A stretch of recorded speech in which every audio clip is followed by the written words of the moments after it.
The wound is the place where the light enters you. These words from the great Sufi poet Rumi are more than just beautiful verse. They are an invitation to a profound journey for the soul. This is the world of Sufi mystical poetry, where ancient words become a map to inner peace and self-discovery. We will explore how these poets use intoxicating metaphors of divine love and a relentless quest for truth to illuminate the deepest parts of our being. You will discover a timeless path to quieting the noise of the world and hearing the whisper of your own heart. How did a simple reed flute come to symbolize our deepest spiritual longing? What secret wisdom lies hidden within the symbol of sacred wine? The answers lie in verses that have comforted and transformed seekers for centuries. What is one question your own soul has been quietly asking? This poetry is not written to be read but to be lived. It is a map drawn in metaphor and longing for the soul's journey back to its origin.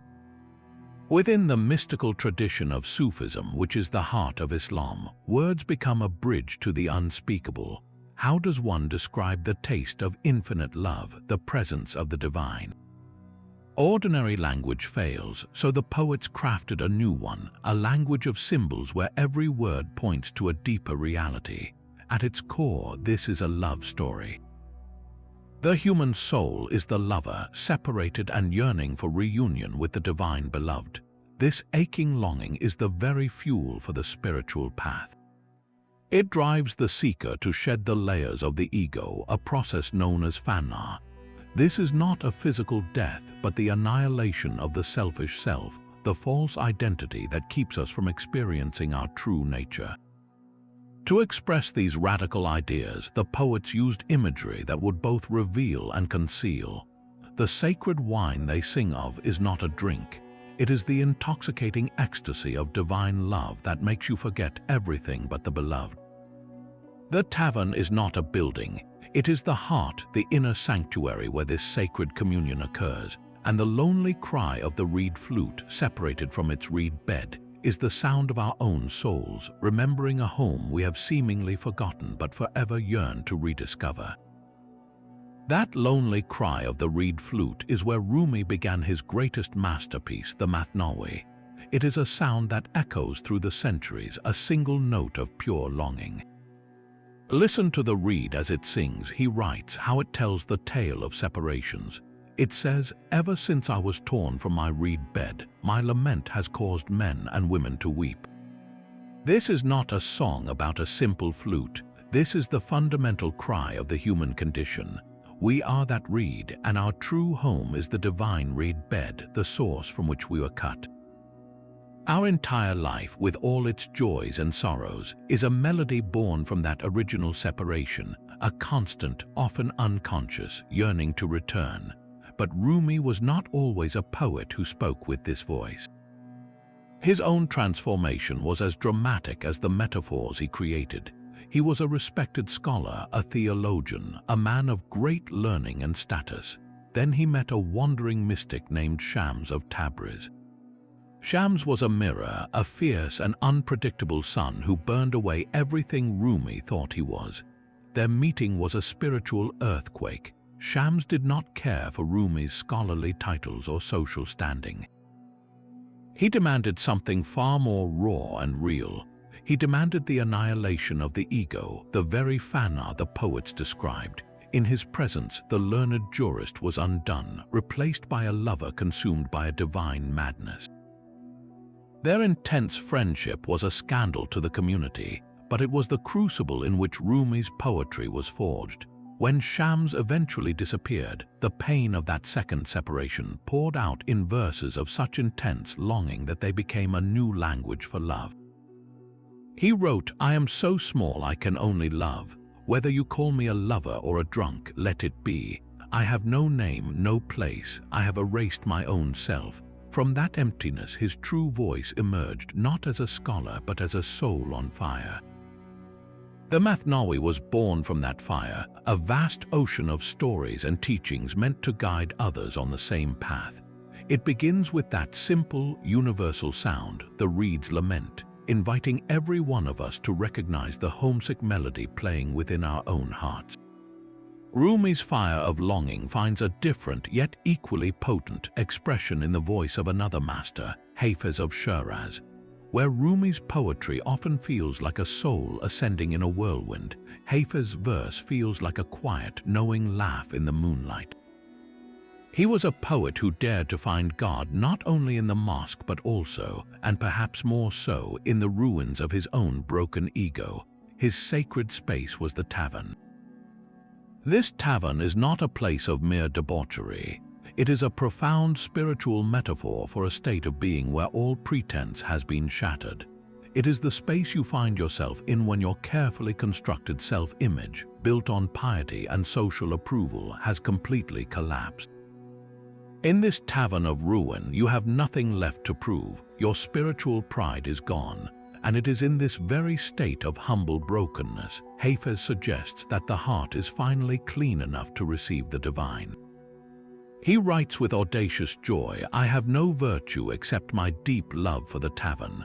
All my Islamic purity I have drunk away with one glass of wine." Of course, this wine is the same intoxicating divine love Rumi described. But Hafez uses it to challenge the hypocrites, those who perform religion for show while their hearts are full of judgment and pride. He declares the tavern keeper, the one who serves this sacred wine, to be a far greater spiritual guide than the solemn sheikh who recites prayers without an ounce of true love in his heart. His poetry is filled with other beautiful symbols that dance together to convey his radical message. The beloved's tangled curl represents the beautiful, bewildering complexity of the divine path, a mystery that cannot be untangled by logic alone. And then there is the figure of the Rend, the wise fool or the gentle rogue. The Rend is the one who has thrown away the rulebook of conventional piety, not out of rebellion but out of a deeper understanding. He knows that God is not found through perfect observance, but through the raw, authentic admission of his own flaws and his utter devotion. This is the core of Hafez's timeless wisdom. True spirituality is not about presenting a perfect, untarnished self to the world. It is about the courage to embrace your own imperfections, to sit in the ruins of your ego, and from that place of authentic humility to offer a heart full of love. It is a joyful submission to a love so vast that it transforms even our stumbles into part of the sacred dance. This symbolic language is a secret garden where every leaf and petal holds a hidden meaning. The poets used these symbols as a veil, protecting the deepest mysteries of the heart from casual understanding while revealing them to the earnest seeker. To read these poems literally is to miss the entire point. You must learn to listen with the inner ear. Take the symbol of wine, which we have touched upon. In the hands of Hafez or Rumi, it is never a fermented grape.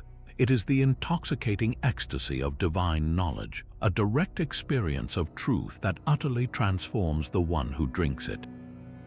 This sacred wine obliterates the worries of the world and the illusions of the self, leaving only the radiant presence of the beloved. It is the ultimate knowledge, not of the mind, but of the heart.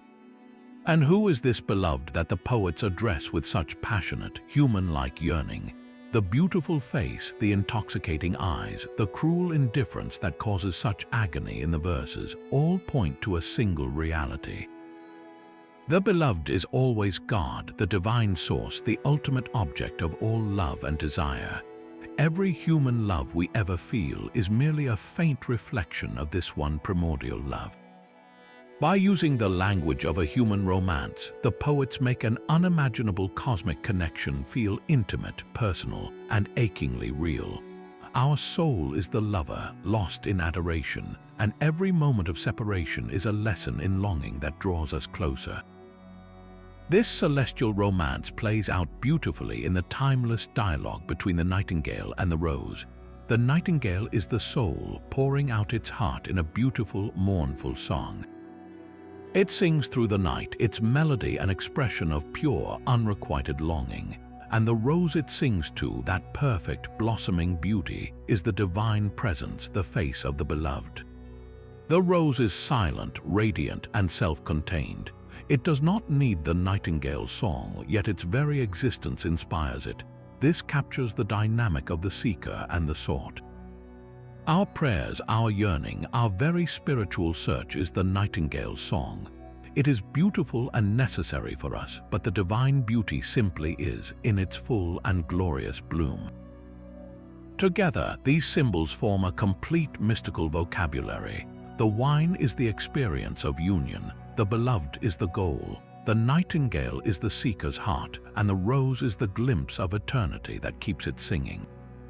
This layered language allows the poetry to be enjoyed as beautiful verse by anyone, while simultaneously acting as a precise spiritual map for those who have eyes to see. It speaks directly to the heart, bypassing the logical mind that would argue and dissect. The symbols resonate with a part of us that already knows this language, that remembers the reed bed and recognizes the taste of that sacred wine. They are not just literary devices, they are keys crafted to unlock a door within us that leads to a garden of endless spring. But the soul's journey is rarely a straight path. It is a pilgrimage across impossible terrain, a story best told in Fariduddin Attar's magnificent epic, The Conference of the Birds. Here, the entire spiritual quest is mapped out in a single, breathtaking allegory. The birds of the world gather in a state of discontent, feeling a deep, unnamed yearning for a sovereign. They decide to seek their legendary king, the Simorgh, a magnificent phoenix-like creature who lives atop a distant mountain. Their guide is the wise Hoopoe, who warns them that the journey is long and fraught with peril, a path that will demand everything they have. One by one, the birds begin to offer excuses. The nightingale is too enchanted by the love of his rose to leave. The parrot is too attached to his own beautiful plumage, his sense of self. The peacock is lured by the promise of paradise, wanting a spiritual reward without the difficult journey. Each bird represents a human flaw that holds us back from the ultimate quest, whether it is attachment, pride, fear, or simple complacency. Only a determined few are ready to begin. Their journey unfolds across 7 profound valleys, each representing a stage of the soul's purification. The first is the Valley of the Quest, where all attachments to the world must be released. Then comes the Valley of Love, where reason is burned away by the fire of devotion. The Valley of Knowledge reveals the soul's true poverty, while the Valley of Detachment brings a freedom from all desire. The journey grows even more mysterious in the Valley of Unity, where the traveler sees the one divine reality in all the multitude of creation. This leads to the Valley of Wonderment, a state of utter bewilderment where all previous understanding fails. Finally, the few remaining birds arrive at the last stage, the Valley of Poverty and Annihilation. Here, nothing of the individual self remains. It is the ultimate expression of Fana. After this immense journey, only 30 birds survive. Exhausted and humbled, they finally approach the celestial court of the Simorgh. They seek an audience with their king, but what they find is not a separate being awaiting them. Instead, they are confronted with a sublime mirror. Gazing into it, they see their own 30 faces reflected. In that breathtaking moment, the truth dawns upon them. Simorgh in Persian means 30 birds, see Morgh. They were not seeking an external king. They were seeking their own deepest, most purified essence, the divine reality that was always there, hidden beneath the layers of their ego. The king and the seeker were one. The journey was not about reaching a destination, but about annihilating everything that stood between them and their own true nature.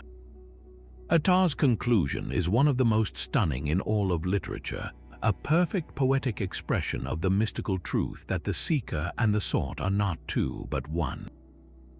It whispers that the divine is not a distant figure in the sky, but the very core of your own being, waiting to be recognized once the clamor of the self finally falls silent.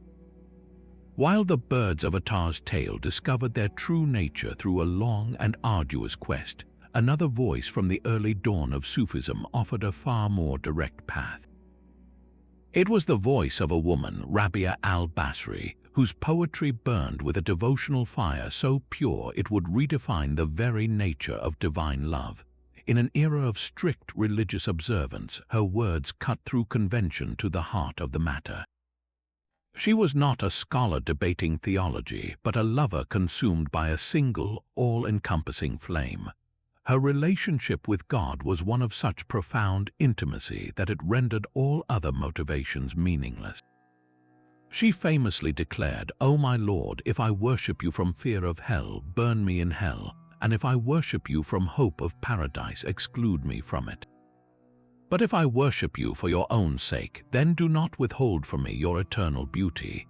Imagine the radical nature of that prayer. She was rejecting the two most powerful motivators in any religion, the fear of punishment and the desire for reward.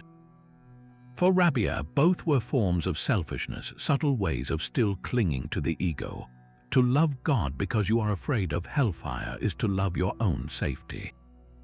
To love God because you want the pleasures of paradise is to love your own enjoyment. Her love demanded no exchange, no payment. It was a love offered for the sake of the beloved alone, a love so unconditional that it wanted nothing in return but the privilege of loving itself. This was a revolutionary idea, shifting the entire focus of spirituality from a transaction to a relationship. Her love was not a means to an end, it was the end itself. She expressed this with breathtaking simplicity in another verse, "I have loved you with two loves, a selfish love and a love that is worthy of you. As for the selfish love, I busy myself in remembering you to the exclusion of all others. As for the love that is worthy of you, this is when you lift the veil and I see you, and there is no praise for me in either love, but the praise is all to you." In this, she acknowledges that even the most ardent devotion is a gift from the divine.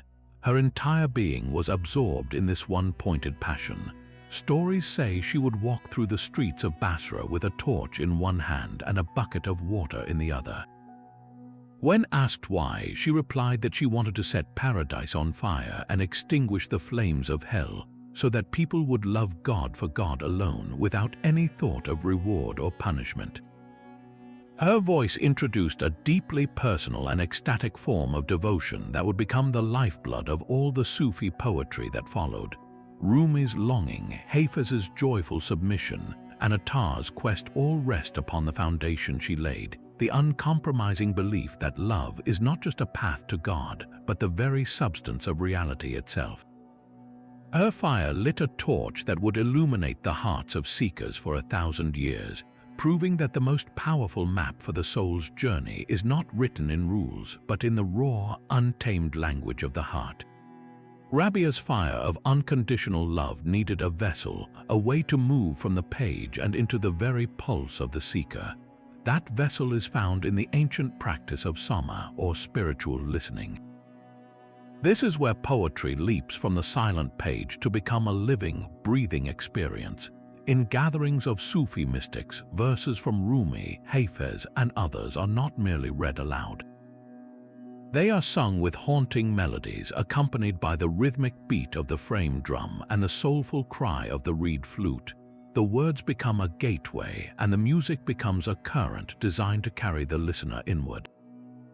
But there is another dimension, a visual poetry that unfolds in the same sacred space. This is the whirling of the dervishes. To the uninitiated eye, it appears as a graceful, mesmerizing dance. Yet every movement is a precise spiritual discipline. The whirler, known as a semazen, is not performing for an audience. They are engaged in a profound act of active meditation. Their right hand is turned upward to receive grace from the divine. Their left hand is turned downward, channeling that grace to the earth. As they turn, their skirts billow out into a perfect circle, a living symbol of the soul's expansion. The entire rotation is a cosmic metaphor. The semazen revolves around their own heart, just as the planets revolve around the sun. They are enacting the fundamental truth of existence, that everything turns in orbit around a single, central reality. The goal is to turn with such focused intensity that the individual self begins to dissolve. The fixed point of the ego softens, then vanishes. What remains is the turning itself, a state of spiritual flight where the lover feels swept up into the beloved. Rumi himself is said to have begun whirling spontaneously, overcome by the ecstasy of his longing after the disappearance of his beloved teacher, Shams. He would circle a pillar in his garden, his verses pouring forth, his body becoming an instrument of his devotion. In that movement, the lament of the separated reed flute finds its answer. The turning is the sound of return. It is the physical expression of the soul's deepest yearning to break free from its solitary note and rejoin the music of the whole cosmos. This is why the poetry and the practice are inseparable. The verses plant the seed of longing in the heart, and the whirling is the tree that grows from it, reaching always toward the light. From the whirling dervishes of Anatolia, our journey now carries us westward to the sun-drenched hills of Andalusia. Here, in the rich cultural crossroads of medieval Spain, a different kind of mystic voice emerged, one that would build a vast philosophical architecture around the ecstatic cries of the lovers. His name was Ibn Arabi, and his vision was as expansive as the cosmos itself. He introduced a principle that would resonate through centuries of Sufi thought, the unity of being, or Wadat al-Wujud.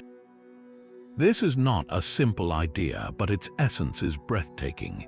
It proposes that all of existence, from the grandest galaxy to the smallest pebble, is a manifestation of the one divine reality.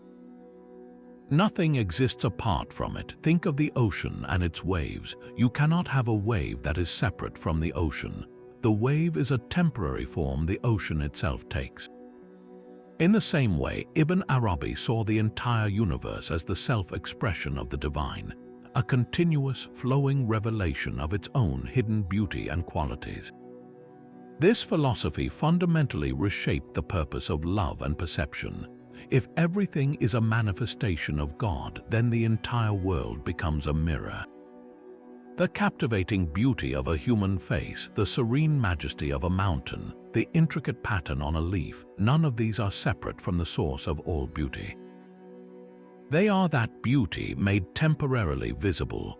The poets who followed this path began to write of the human beloved in a new way. The beautiful face that causes such longing in the lover's heart is not a distraction from God. It is a direct reflection of the divine. To love that beauty sincerely is to love the one who is manifesting through it. Ibn Arabi himself wrote verses that capture this profound vision. He said, "My heart has become capable of every form. It is a pasture for gazelles and a convent for Christian monks, a temple for idols and the pilgrim's Kaaba. The tables of the Torah and the book of the Quran, I follow the religion of love. Whatever way love's camels take, that is my religion and my faith." In these lines, you feel the ultimate inclusivity of his vision. The heart that recognizes the one reality in all things is no longer confined by outer forms or divisions. It sees the same beloved in every temple, in every sacred text, and in every creature. This is why the Sufi poetic tradition is so richly diverse. It is not a single monolithic voice. The fiery, personal longing of Rumi, the witty, tavern-based wisdom of Hafez, and the cosmic, philosophical unity of Ibn Arabi are all different paths up the same mountain. They use different maps and speak in different dialects of the heart, but they are all guiding the seeker toward the same ineffable peak. One tradition sings of the agony of separation from the beloved, while the other reveals that you were never truly separate to begin with. You only had to learn how to see. This rebellious spirit, which found God in the ruins of the ego and in the heart of the outcast, reached its most defiant and joyful expression in the voice of a Punjabi mystic, Bulleh Shah. While other poets wrote in the scholarly languages of Persian and Arabic, Bulleh Shah chose the vibrant, earthy tongue of the common people. His words were not for the elite in their high courts, but for the farmers in the fields and the artisans in the markets, sung to the rhythm of the local folk music. He took the profound truths of unity and divine love and planted them directly in the soil of everyday life, and in doing so, he challenged every pillar of the religious and social establishment. His poetry was a revolution disguised as a song. He saw how rigid doctrines and social hierarchies had become cages, trapping the human spirit far from the raw, immediate experience of the divine. He mocked the hypocrisy of the pious scholars, the mullahs, who knew the scriptures by heart but had no love in their hearts. He asked them a question that cuts to the core even today: "Bulla, who is your teacher?" To which he replied, "Why do you ask me, O cleric? I was lost in the same madness as my teacher. My teacher is none other than the divine beloved himself." With this, he declared that true spiritual authority comes not from a chain of scholarly certification, but from a direct, maddening, and personal encounter with God. But his most radical act was to embrace a symbol of ultimate social disgrace to represent the soul stripped bare of all identity. He wrote, "Bulla, I am a Kanjari, a dancing girl. Take me as your own, hire me for a price, and I will dance for you in the courtyard of your heart." To call oneself a Kanjari in his time was to plunge to the very bottom of the social order. It was to embrace a figure shunned and despised by respectable society. Yet for Bulleh Shah, this was the perfect metaphor for the soul that has surrendered completely. The dancing girl has no honor left to defend, no reputation to uphold. She is nothing but pure, unadorned expression. She dances not for the approval of the crowd, but for her beloved alone in the most intimate space of the heart. By identifying with her, he was saying that to find God, you must be willing to throw away everything the world values: your social status, your religious pedigree, even your own self-respect. You must become a fool in the eyes of the world to be wise in the eyes of the truth. His poetry is a celebration of this sacred foolishness, a call to tear down every inner and outer wall until nothing remains but the naked, dancing soul in the courtyard of the eternal beloved. So how do we drink from this well of ancient wisdom today? The key is to approach these poems not as texts to be analyzed, but as music to be felt. Do not rush to dissect the meaning. Instead, let the words wash over you like a melody. Choose one short poem, perhaps a single verse from Rumi or Hafez. Read it aloud slowly, then read it again and a third time. Notice how the sound of the words alone can shift something inside you, a quiet resonance that has little to do with the thinking mind. Now select one symbol that stands out. It could be the wine, the beloved, the nightingale, or the tavern. Close your eyes and hold that image in your heart. If it is the wine, do not think of a drink. Ask yourself, what is the intoxicating presence in my own life that makes me forget my worries? What is that deep, joyful knowledge that feels like a kind of sacred drunkenness? If it is the beloved, who or what is the ultimate object of your deepest affection and longing? The poetry becomes a mirror, reflecting not a prescribed answer, but the unique landscape of your own inner world. Your own life, with all its loves and losses, its quiet hopes and unspoken aches, is the true text. The verses are merely a guide to help you read it. The goal is not to understand what Hafez meant, but to discover what his words awaken within you. This is an encounter, not an exam. Allow the longing in the poem to connect with your own hidden yearning. Let the joy in the verse touch the joy you have perhaps forgotten. The poem is a living thing, and it waits to breathe with your own breath, to see its own face reflected in the quiet waters of your attention. This longing for home is the one thread that runs through every poem, from Rumi's lament to the journey of Attar's birds. It is the soul's endless journey, fueled by a divine love that promises to transform everything in its path. We have walked through a garden of symbols where wine is not a drink but ecstasy, the beloved is not a person but the divine, and the tavern is the humble, broken heart where true connection finally becomes possible. The central, radical teaching that echoes from Rabia to Bulleh Shah is the necessity of ego annihilation, the beautiful, terrifying surrender of the small self so the vast self can be known. This is not a philosophy to be debated. It is a map written in a universal language of the heart that invites you to see your own life as the very text of this mystical journey. Your deepest joy is a taste of that sacred wine. Your most profound ache is the cry of the reed, a reminder of the wholeness you come from. This poetry is not a relic. It is a living companion for anyone feeling a quiet hunger for more meaning, a deeper connection to themselves and the world around them. These ancient voices remind us that the path is walked not with perfect steps, but with an authentic and loving heart. We would love to hear how this resonates with you. In the comments, share one line from a Sufi poem that speaks to your soul, or simply tell us what part of this journey touched you most. If you are hungry for more wisdom that nourishes the spirit, subscribe for our continuing explorations. Your own path is the most important story. May you walk it with courage, and may you always listen for the music.